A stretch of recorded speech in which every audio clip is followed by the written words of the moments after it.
Especial Rapidinhas do Naruhodo, volume 3. Naruhodo. Por que o sol nasceu de novo e não amanheceu? Por que Deus criou o homem e não se arrependeu? Por que a crença no futuro é fatal e a serpente simboliza o mal? Por que tudo que é bonito está trancado no museu? Bem-vindo ao Naruhodo, podcast para quem tem fome de aprender. Eu sou Ken Fujioka. Eu sou Altair de Souza. E hoje é dia de quê? Rapidinhas do Naruhodo. Altair, hoje é dia de rapidinhas. Ai, já tô cansado já. Mas sabe que muitos ouvintes são fãs desse tipo de episódio, viu, Altair? Pois é, mas parece que não, porque é rapidinho, mas dá bastante trabalho. É claro, né? Porque hoje, por exemplo, serão 5 perguntas. Né? É como se a gente tivesse ter estudado para 5 episódios diferentes. Isso. Né? É que as respostas são curtas, mas não significa que o trabalho que está por trás dela vai ser curto. Né? Mas são perguntas legais, viu? Então vamos lá, a gente vai ter perguntas de cunho científico, outras nem tanto, e alguns até idiotas, né? Mas assim, é o que faz parte, é né? a natureza do Rapidinhas, tá bom? Então vamos lá, Reginaldo, tá preparado você também para a edição? Isso aí, Reginaldo, vamos lá. Então vamos lá, Gambaré. Primeira pergunta.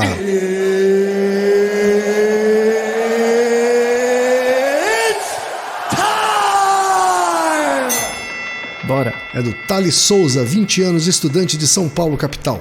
Por que temos olheiras quando dormimos pouco ou estamos cansados? Primeiro temos que definir o que é uma olheira, né? Então, uma olheira é quando você fica em torno do olho com uma cor mais escurecida em relação ao resto da pele. Como o José Serra, por exemplo, tem o tempo todo. Isso. Então, essa é uma parte da resposta. Como temos pessoas que têm isso o tempo todo, existe um componente genético para as olheiras. Certo. Né? Então, tem pessoas que têm isso constantemente, então não é relacionado necessariamente quando está cansado ou com sono.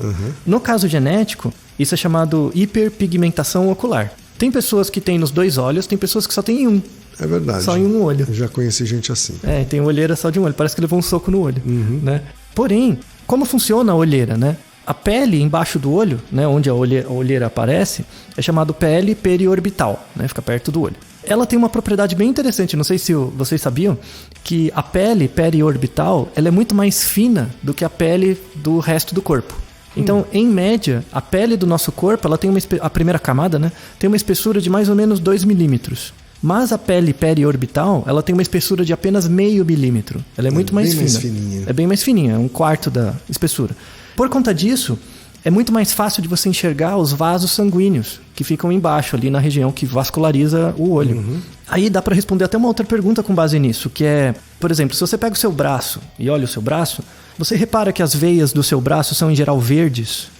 Por quê? Não faço ideia. Então, por que as nossas veias são verdes? Na verdade, o nosso sangue é vermelho, né? Sim. Você vê quando você se machuca. Mas como o fato da nossa veia ser verde depende muito da cor da sua pele. Então, supondo que você tem uma pele amarela, né, oriental, ou mais para o branco, as suas veias vão parecer verdes porque quando a luz incide na sua pele, ela concentra boa parte das cores, mas ela só deixa passar frequências de cor azul ou violeta. Então, por isso que ela parece verde. Pessoas que têm a pele mais escura, as veias embaixo da pele parecem mais amarronzadas, né, quando a pele é mais negra. E isso acontece também na região da pálpebra, do olho, né? Então, quando você olha para uma pessoa e ela está com olheira, é porque como a pele é mais fina, você consegue visualizar os vasos sanguíneos com mais facilidade. E esses vasos sanguíneos, em geral, eles parecem ou verdes. Então, tem pessoas que têm uma olheira mais tom de verde, quando ela tem a pele mais clarinha. Ou ela tem uma olheira mais escura, quando a pele dela é um pouco mais escura. Certo. Tá? Outra coisa importante das olheiras, isso tem uma relação com a idade. Conforme você vai ficando mais velho, a prevalência de olheiras vai aumentando. Né? Independente de você estar cansado ou não. Porque a pele vai ficando mais fina conforme você vai ficando mais velho. Porém, voltando no começo da questão, temos olheiras quando a gente dorme pouco ou fica cansado? Sim, a gente pode ter olheiras. Por quê? Isso é um efeito de uma substância do nosso corpo que é o cortisol. Quando você fica muito cansado ou passa uma noite sem dormir ou dormindo muito mal, a privação de sono aumenta o nível de cortisol do seu sangue. E o cortisol é relacionado com estresse. Certo. O cortisol ele tem efeitos comportamentais, então você se sente mais estressado, mas ele também tem um efeito hemodinâmico. Ele aumenta o volume de sangue no seu corpo. Porque quando você está numa situação estressante, a ideia é que você tenha uma maior disponibilidade de sangue para reagir, né, no caso de necessidade, numa situação de estresse. Como você tem um volume maior de sangue no seu corpo, a região do seu olho vai ser mais irrigada por sangue. Como é uma pele mais fina, a olheira aparece. Entendi. Porque ela fica mais vascularizada, a olheira aparece quando você está cansado ou com sono. Né?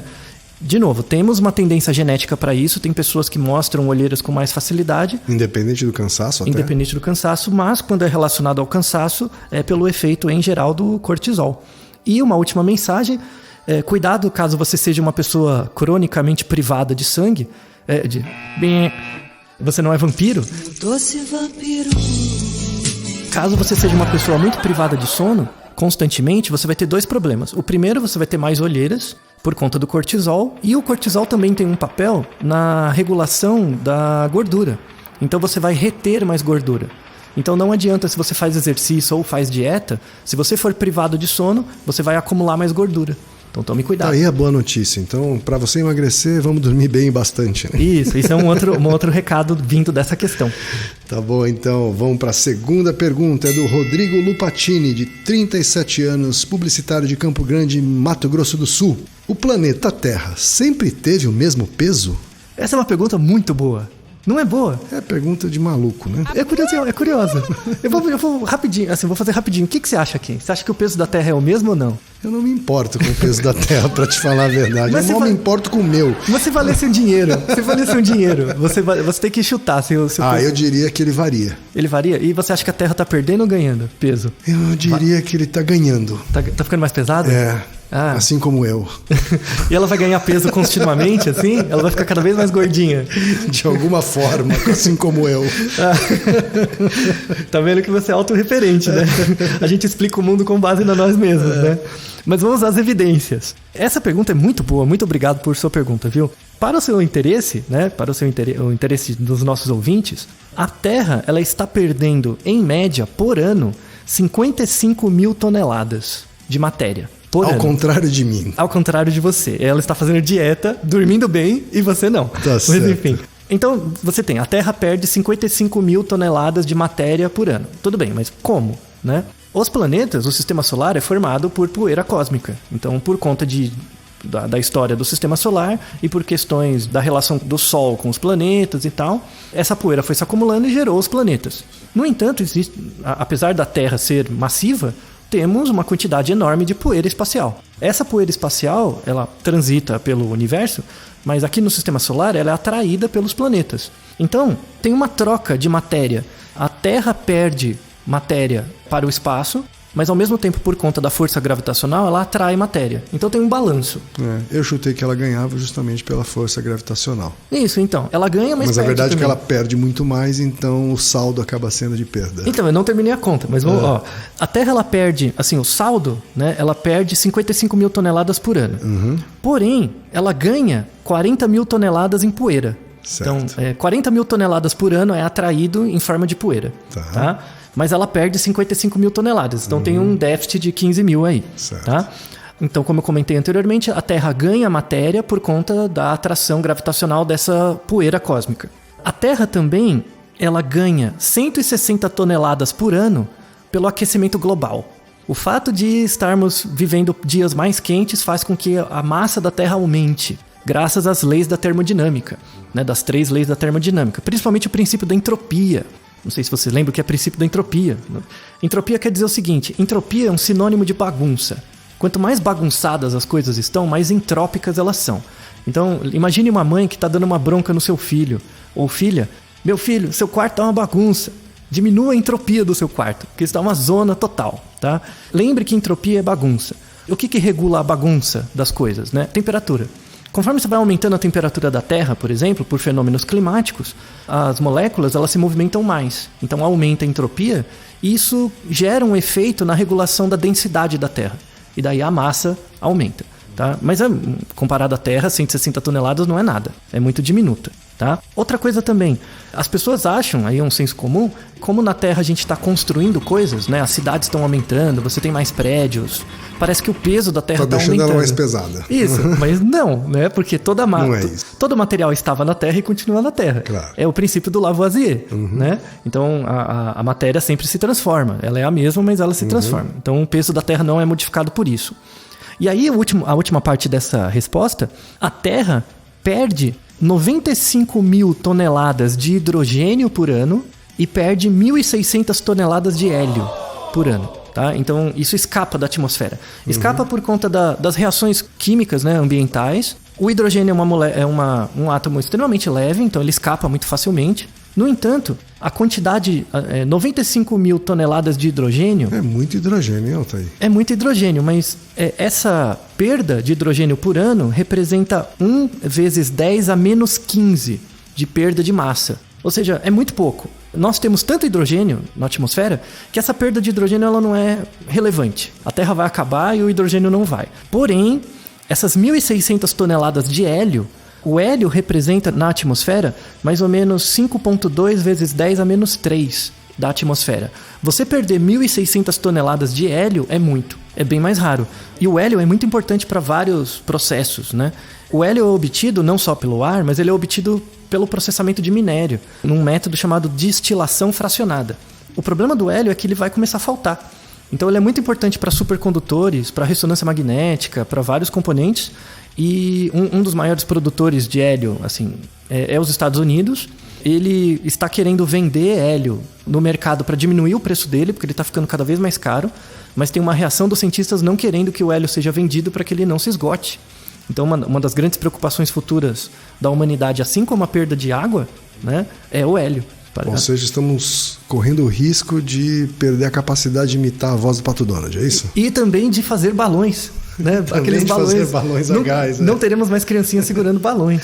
Tá certo. Vamos para a terceira pergunta, Altair. Sim. É do Douglas Pereira, veio pelo Twitter. Por que ficamos com os dedos enrugados quando passamos muito tempo na piscina? Então, não é uma coisa curiosa? Esse é o objetivo da zoeira, da ciência da zoeira. Eu sou defensor da ciência da zoeira, eu faço a ciência da zoeira. Porque a ciência é baseada em coisas frugais, do dia a dia. Por que isso acontece? Essa pergunta é ótima. É excelente. Você já ficou com o dedo enrugado? Todos nós, né? Quando você põe a mão na água, depois de um tempo ela fica enrugada. Na verdade, essa é uma questão em aberto na ciência. É mesmo? Olha só. Então, é uma pergunta sensacional. Vamos fazer um estado da arte das questões sobre os dedos enrugados. Tá certo. Tá? Primeiro tem uma razão física, cinética, né? Para a água ficar enrugada. A água não, o dedo. Né? Você coloca a mão na água, o que acontece? A água ela vai irrigar a sua pele, vai ter uma troca, a água vai entrar no dedo, né? Vai ter uma troca ali, não muito grande, mas vai ter uma troca. E por um processo de osmose, que isso é uma coisa do colégio, né? As pessoas estudam no colégio, a osmose é um processo passivo. Então, os nossos dedos, especialmente a ponta deles, são muito irrigados por sangue, né? Por veias e tal. Quando você põe a mão na água, a tendência do sangue é ir do local mais concentrado para o menos concentrado. A osmose é sempre do mais para o menos. Isso, de forma passiva. Contrário do transporte ativo. Isso. Quando você põe a mão na água, a água é mais concentrada do que as substâncias dentro do seu dedo. Então o que acontece? O sangue ele vai fugir. O sangue ele vai para mais dentro do seu dedo, vai diminuir a concentração de sangue. E o dedo ele vai meio que murchar. Quando ele murchar, a pele sobra. E aí enruga. Tá? Então, essa é a ideia física do porquê o dedo enruga. Faz diferença se a água está quente ou fria, Altair? Não faz. Não só a temperatura não regula nem se enruga, nem a velocidade. Então, enruga igualmente rápido. Muita gente ficava contente com essa explicação. No entanto, nos anos 30, descobriram uma coisa fenomenal, que é o seguinte... E tudo isso foi por água abaixo, é isso? Nos anos 30? Na verdade, a questão ficou mais complicada, que é assim, é um processo físico, mas os fisiologistas dos anos 30, eles achavam, não, mas para enrugar o seu dedo, a força da osmose tinha que ser muito grande. E a osmolaridade da água não é tão maior do que o seu... Seu sangue deveria ter sumido. Assim, aí eles ficaram desconfiados. Aí um pesquisador encontrou que, na verdade, existe uma regulação neural. Neural. O cérebro regula o quanto o seu dedo fica enrugado ou não. Ele fez um experimento sensacional, que era o seguinte. Ele encontrou pessoas que tinham uma certa lesão nos nervos da mão, né, em alguns tipos de nervo da mão. E quando a pessoa colocava a mão na água, não enrugava. Então parece que tem um papel do sistema nervoso. Né, E tem uma hipótese do porquê disso? Assim, então, porque o nosso cérebro não starta um comando desse à toa. Assim. Então, aí que a coisa vai ficando mais legal ainda. Como parece que tem um efeito físico, mas que é pequeno, e também tem um efeito neural, começou-se a pensar em hipóteses evolutivas para isso, né? Então, tudo bem, se tem uma regulação neural, é porque isso conferia uma vantagem adaptativa. E aí, em 2011... 2011 é ontem, né? 2011, então, olha que sensacional. Em 2011 foi feito um artigo numa revista Brain and Evolution, que é uma revista muito boa, em que o cara colocou uma hipótese de que os nossos dedos enrugam dentro d'água porque aumenta o grip, aumenta a aderência. A sua capacidade de segurar coisas, de grudar em coisas. Isso. E aí ele fez um experimento em que pessoas pegavam bolinhas dentro da água e passavam essas bolinhas por um buraquinho, tipo bolinhas de gude. Sim. Passavam por um buraquinho. Tinha duas condições. Uma condição em que era uma caixa vazia, que a pessoa passava a bolinha, né? E a outra era uma caixa molhada. E essas bolinhas escorregavam bastante. Então, as pessoas deixavam mais as bolinhas caírem quando não tinha água em relação a quando tinha. Por causa a teoria é a aderência dos dedos, da ponta dos dedos.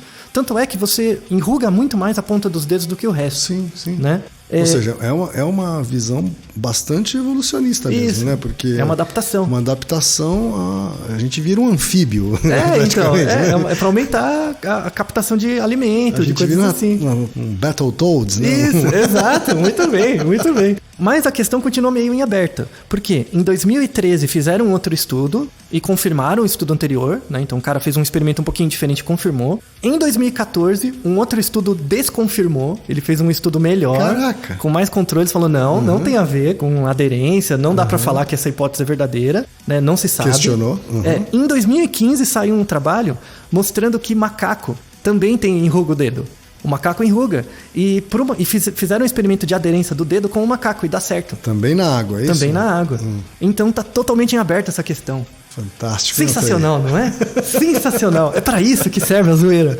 É para testar isso. É para isso que serve a ciência também. Ciência serve para isso, com certeza. Tá certo. Então, perguntas... Douglas, sua pergunta fica meio aberta. A gente tem boas hipóteses, hein? Sim. Vamos para a quarta pergunta, Altair. É do Robson Loureiro, veio pelo Twitter também.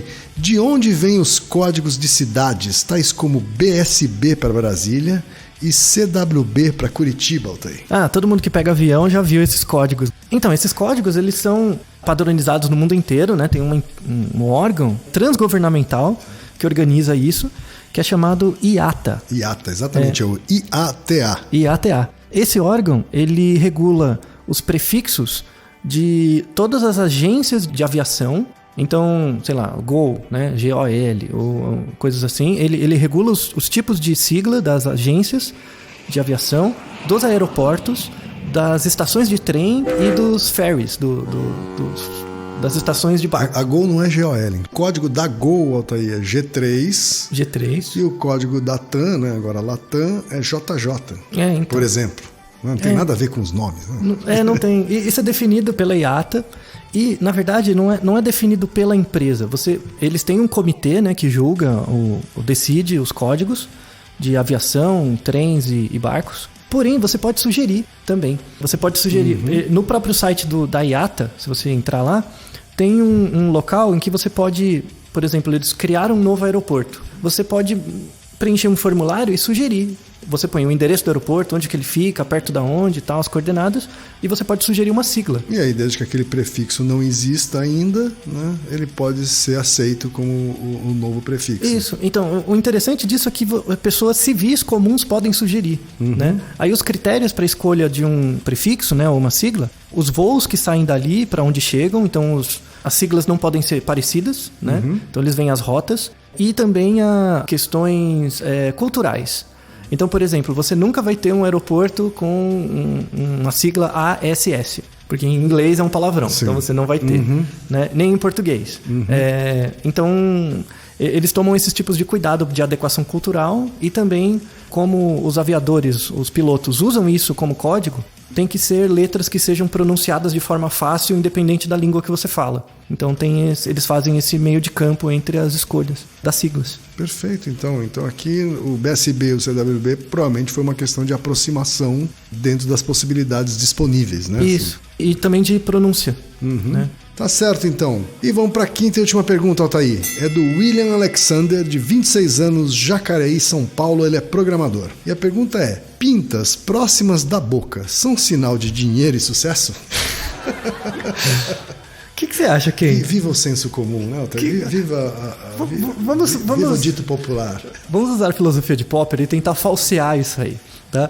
Vamos imaginar que essa assertiva é verdadeira. Vamos imaginar que toda pessoa que tem pinta perto da boca é bem sucedida e rica. Você lembra alguém que atende a esse critério? Eu tenho certeza que Mark Zuckerberg ele fez uma cirurgia plástica para extrair essa pinta, Altair. Ele tirou a pinta? Ele tinha essa pinta, provavelmente, e extraiu essa pinta só para contrariar essa tese. Não, mas na real, você lembra de alguém? Eu não lembro. Você não lembra de ninguém, né? Me vem na minha cabeça, que eu não sei se é verdade, eu não verifiquei até agora, que é a Mary Monroe. Será que ela tem uma pinta? Eu não lembro. Pode ser, né? Acho que lembra. Ela não teve tanto dinheiro assim, não deu tempo. Né?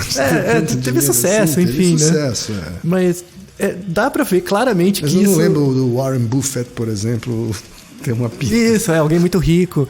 Ou seja, ou Bill Gates. Na verdade, essa pergunta é muito boa para mostrar como a ciência funciona. O princípio da ciência baseada em falseamento, né? A ciência do Popper. Quando você fala uma certa frase, né? Uma certa assertiva, pessoas que têm pintas na boca são mais bem-sucedidas. Se você assumir isso como verdade, por indução você pode tentar falsear essa hipótese. E como você falseia? Dedutivamente. Então, buscando exemplos que contradigam essa hipótese. E a gente encontra vários. Logo, ela não parece ser verdadeira. Pelo menos não sob os olhos da ciência, né? Então. Essa é a importância de fazer experimentos. Quando um pesquisador tem uma hipótese, na verdade isso é interessante. As pessoas falam isso com um tom jocoso. Por exemplo, você está explicando, fala, a ciência diz isso. Ah, mas isso é só uma teoria. Mas a teoria é a base das coisas. A teoria é uma das coisas mais importantes que a gente tem, porque além dela ser falseável, você pode tentar verificar por meio de experimentos. E quando você faz através de experimentos, você na verdade transformou prática em teoria, né? Não é uma teoria do nada. Isso, e vice-versa, né? Você realimenta por indução ou por dedução os achados que a gente tem até agora. Então, não pense... A ciência não serve, a gente já falou até isso antes, a ciência não serve para trazer certezas, mas para reduzir incerteza. Se você tem muitas certezas, provavelmente sua vida é regida por princípios bem pouco científicos. Então tome cuidado com isso. Isto demais. Principalmente nos tempos de hoje, tome muito cuidado com gente com muitas certezas. Pois é. Naruhodo, ilustríssimo ouvinte. Naruhodo. Você sabia que pode ajudar a manter o Naruhodo no ar? Ao contribuir, você pode ter acesso ao grupo fechado no Facebook e receber conteúdos exclusivos. Acesse apoia.se/Naruhodo Podcast. E lembre-se, aqui no Naruhodo quem faz a pauta é você. Você discorda do que ouviu, tem alguma pergunta, quer compartilhar alguma curiosidade ou lançar algum desafio? Escreva pra gente. podcast@naruhodo.com.br. Repetindo, Altair. podcast@naruhodo.com.br. Então até o próximo Naruhodo. Tchau. Domo arigatou. Naruhodo. Esse podcast é apresentado por b9.com.br.